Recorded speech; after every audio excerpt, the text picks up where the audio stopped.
Sino ba sa atin ang hindi nakakakilala sa isang coin na ito na sobrang sikat ngayon sa social media, mapa Facebook man or YouTube?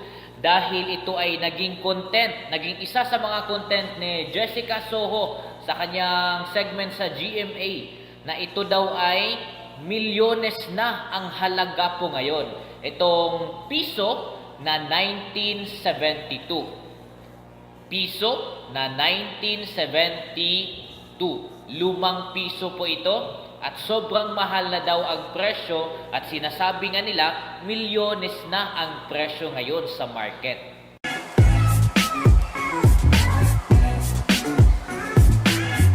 At may mga nagsasabi pa mga ka-Vertusio na ang coin na ito ay may halo daw gold.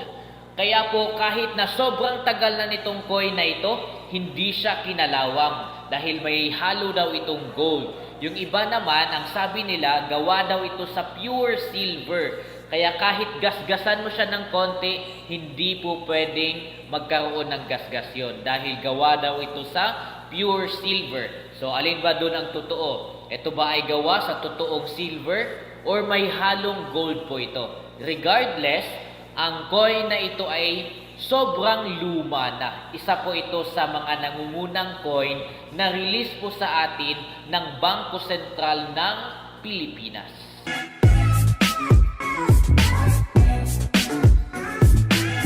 Ang coin na ito mga ka-Vertusio ay sponsored sa atin ng isa sa mga estudyante ko po sa grade 9 na nagngangalang Xavier. Ayaw daw niya ibigay ang kanyang apelyido kasi gusto daw niyang manatiling anonymous. Pero Xavier, thank you for sponsoring this coin for me. Ito ay 1972, 1 peso or 1 piso, isang piso na 1972 po ang series po niya. Na ang sabi nga po sa social media, ito nga daw ay nagkakahalaga na ng milyones po ngayon. Yan. Yeah.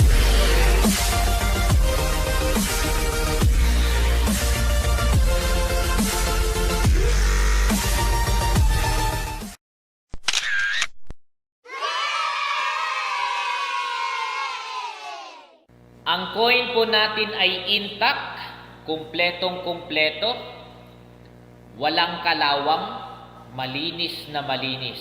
At lahat ng features, kung paano po ito ginawa at lumabas sa atin na original, nandun pa rin po siya. Walang nabura, walang lumabo, kumpletong-kumpleto pa rin.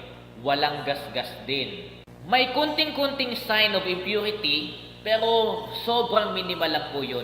Sa sobrang luma na din naman kasi ng coin na ito. At syempre, hindi po ito masyadong napangalagaan. Pero konting lilis lang po sa coin na ito, back to the normal na po ito. At sobrang maganda po ng coin ito. At syempre, kapag naalagaan po natin ito, malagay na po natin doon sa sealed, tapos malagay natin ng papeles, mataas po ang value nito. Mataas po ang value nito.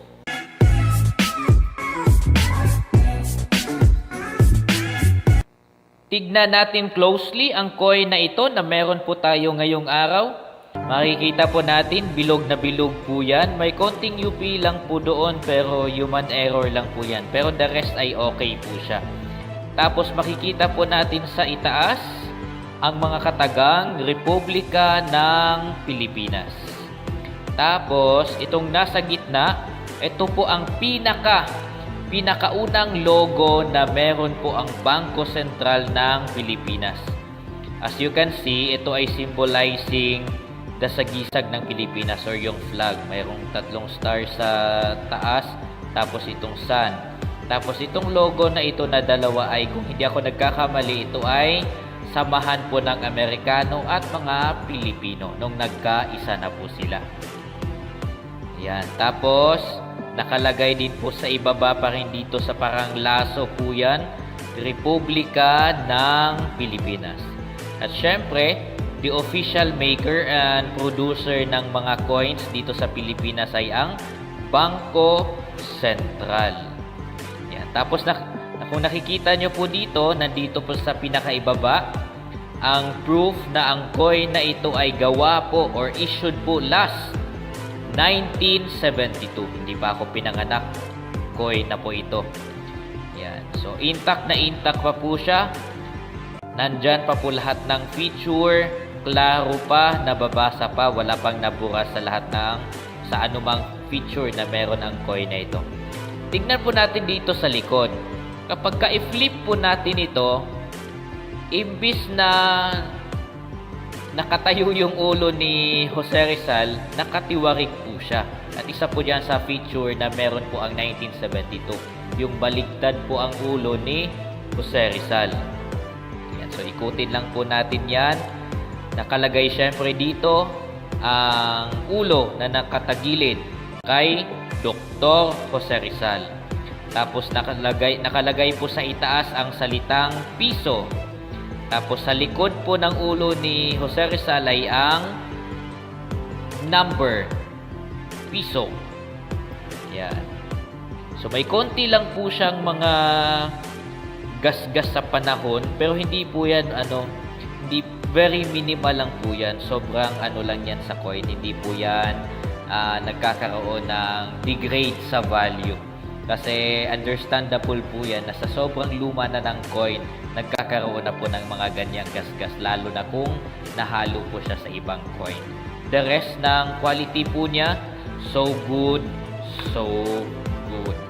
Ngayon naman mga ka-Virtusyo, pagdating naman sa presyo, ito ang kalimitang mga tanong ng tao. Magkano po ba ang bentahan?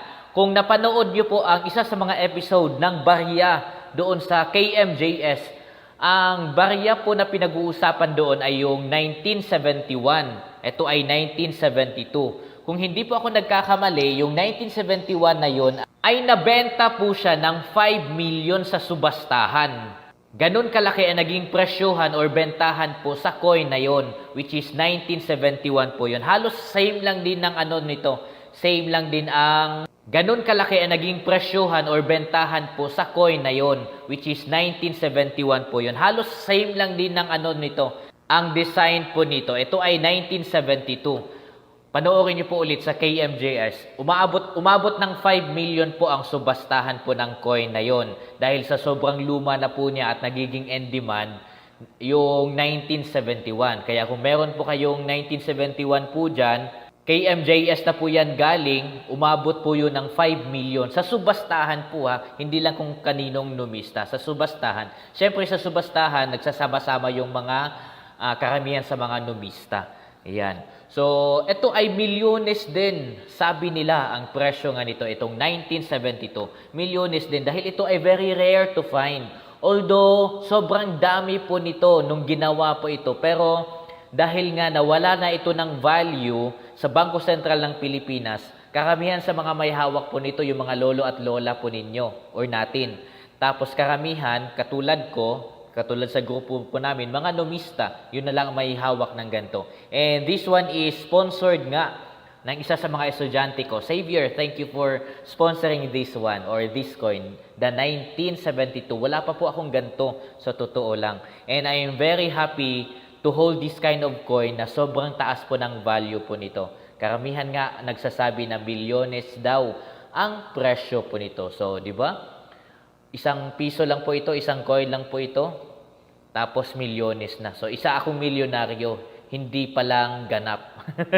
Hindi pa lang ganap, pero milyonaryo na ako dahil sa coin na ito na hawak.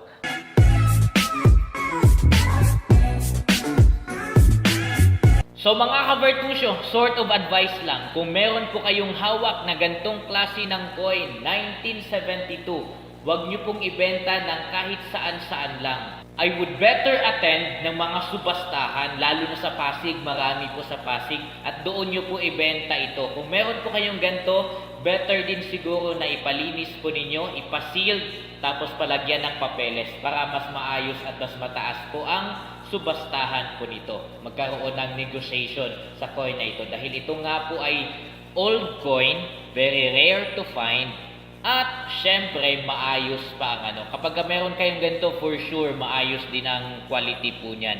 Kasi nga, ito ay hindi kinakalawang.